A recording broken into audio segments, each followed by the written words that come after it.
السلام علیکم ورحمۃ اللہ وبرکاتہ۔ آج ہم پڑھیں گے نون ساکن و تنوین کا آخری قاعدہ جو کہ ہے اقلاب۔ سب سے پہلے ہم نے نون ساکن و تنوین کے 4 قاعدے پڑھے۔ سب سے پہلے ہم نے اظہار، پھر ہم نے اخفا اور پھر ہم نے ادغام۔ آج ہم سب سے آخری قاعدہ پڑھیں گے اقلاب۔ آج ہم پڑھیں گے نون ساکن اور تنوین کا اقلاب۔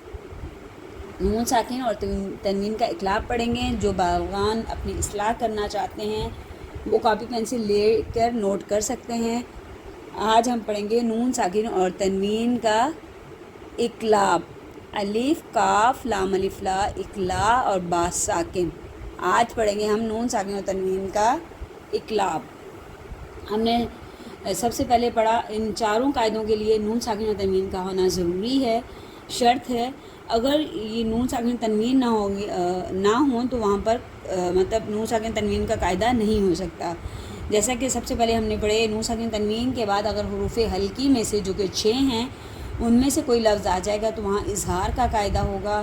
پھر ہم نے پڑھا نون ساکن تنوین کے بعد جو 15 حروف ہیں حروف اخفائی، اگر ان میں سے کوئی لفظ آ جائے گا تو وہاں پر اخفا کا قاعدہ ہوگا۔ پھر ہم نے پڑھا نون ساکن تنوین کے بعد اگر حروف یرملون میں سے جو کہ 6 ہیں ان میں سے کوئی آ جائے گا تو وہاں پر ادغام کا قاعدہ ہوگا۔ اور آج ہم آخری قاعدہ پڑھیں گے نون ساکن اور تنوین کا اقلاب۔ تو ہم اپنے سبق کا اپنی قاعدے کی تختی کا آغاز کرتے ہیں تعوذ اور تسمیہ کے ساتھ اور بہت خوبصورت دعا کے ساتھ۔ جو بالغان اپنی اصلاح کرنا چاہ رہے ہیں وہ اپنے پاس اپنے ساتھ کاپی پینسل رکھ لیا کریں تاکہ اگر ان کو کوئی بات سمجھ نہ آئے تو وہ نوٹ کر لیں تاکہ بعد میں دہرانے میں یا ان کو حضر کرنے میں آسانی ہو، اور ان کو کوئی بات سمجھ نہ آئے تو وہ اس سے اپنی رہنمائی کر سکیں۔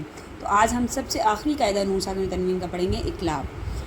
اعوذ باللہ من الشیطان الرجیم، بسم اللہ الرحمن الرحیم، اللہم انی اسألک علما نافعا وعملا متقبلا ورزقا طیبا۔ یا اللہ میں سوال کرتی ہوں اس علم کا جو مجھے نفع دے، اس عمل کا جو آپ کی بارگاہ میں قبول ہو، اور اس رزق کا سوال کرتی ہوں جو پاک اور طیب ہو۔ تو آج ہم پڑھیں گے نون ساکن تنوین کا۔ جس طرح نون ساکن اور تنوین کے 3 قاعدے جو ہم نے پہلے پڑھے ان میں نون ساکن اور تنوین کا ہونا لازمی تھا، اسی طرح اقلاب میں بھی نون ساکن اور تنوین کا ہونا لازم ہے۔ نون ساکن اور تنوین کے بعد اگر حروف با آ جائے، نون ساکن اور تنوین کے بعد اگر با آ جائے تو وہاں پر نون ساکن اور تنوین کے بدلے غنّے کے ساتھ میم کا تلفظ پڑھیں گے۔ اقلاب پہلے تو آپ یہ سمجھیں کہ اقلاب کے معنی ہیں تبدیلی کے، تو یہاں تبدیل کر دینے کو اقلاب کہتے ہیں۔ تو ہم انشاءاللہ اقلاب کو مثالوں کے طور پہ سمجھیں گے، مثالوں کے ساتھ سمجھیں گے تاکہ آپ کو سمجھنے میں آسانی ہو جائے۔ تو کل ہم نے جو سمجھا تھا ادغام، آج ہم جو سمجھیں گے وہ اقلاب۔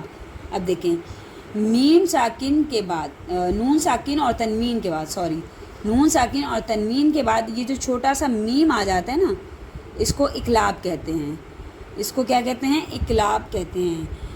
جیسے میم نون ساکن کے بعد چھوٹے سے میم آ جائے، با اور با کے اوپر چھوٹا سا میم ہوتا ہے، نون ساکن اور تنوین کے بعد اگر با آ جائے اور اس کے اوپر چھوٹی سی میم ہو تو اس کو اقلاب کہتے ہیں۔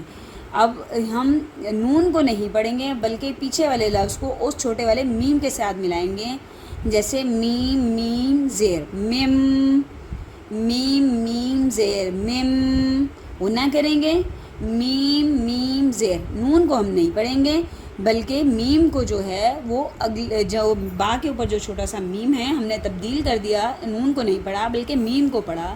تو میم میم زیر میم، با عین زبر با، میم با دال زیر دی، میم با دی، میم میم زیر میم، با عین زبر با دال زیر دی، میم با دی۔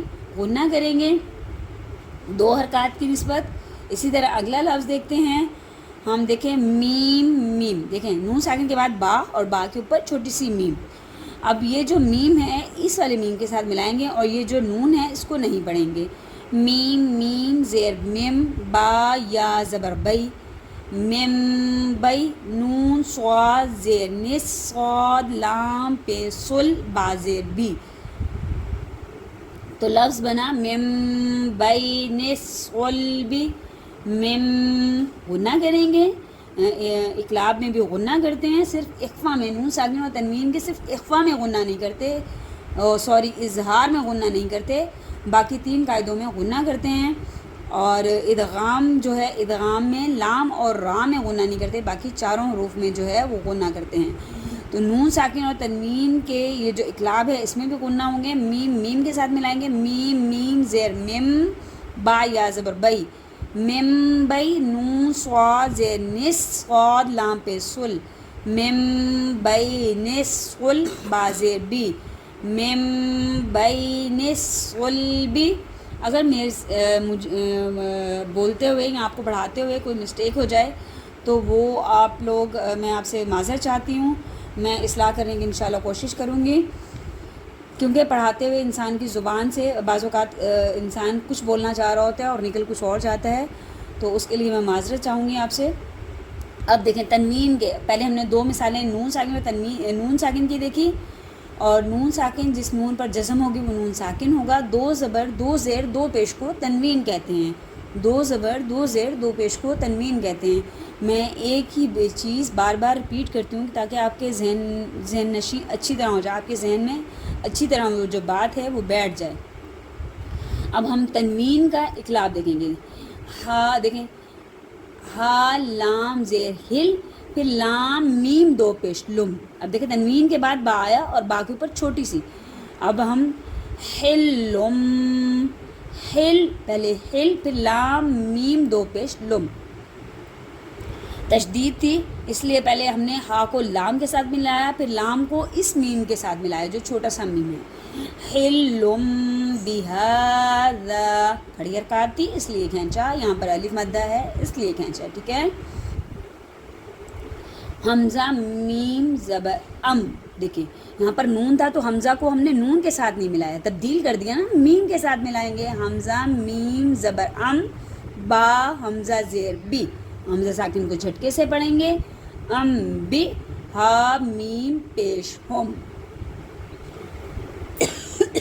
ایک لفظ کے ہجے کر کے بتا دینا آپ کے لیے اس لیے ضروری ہوتا ہے کہ اگر آپ اپنے بچوں کی جو نئے بچے جو انہوں نے شروع کرنا ہے وہ اگر ان کو آپ پڑھانے بیٹھیں تو آپ کے لیے ان کو سمجھانا، ان کو بتانا نہایت آسان ہو جائے، اور آپ بہت اچھے طریقے سے ان کو سمجھا سکیں، ان کو بتا سکیں، تاکہ بہت آسانی سے ان کے دماغ میں دل میں یہ بات جو ہے وہ اتر جائے.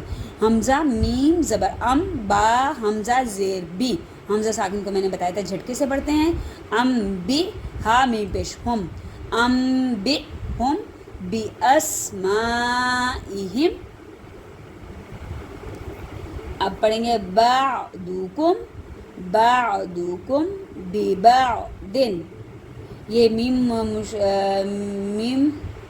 میم ساکن کے قاعدے انشاءاللہ پھر ہم بعد میں پڑھیں گے اور اس کو بعد میں سمجھیں گے. آج ہم صرف پڑھیں گے